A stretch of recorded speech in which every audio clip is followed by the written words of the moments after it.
لقد كفر الذين قالوا إن الله ثالث ثلاثة وما من إله إلا إله واحد وإن لم ينتهوا عما يقولون ليمسن الذين كفروا منهم عذاب أليم أفلا يتوبون إلى الله ويستغفرونه واللہ غفور رحیم۔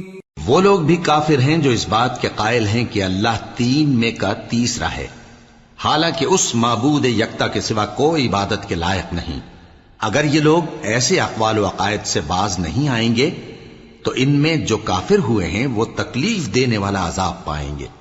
تو یہ کیوں اللہ کے آگے توبہ نہیں کرتے اور اس سے گناہوں کی معافی نہیں مانگتے؟ اور اللہ تو بخشنے والا ہے، مہربان ہے۔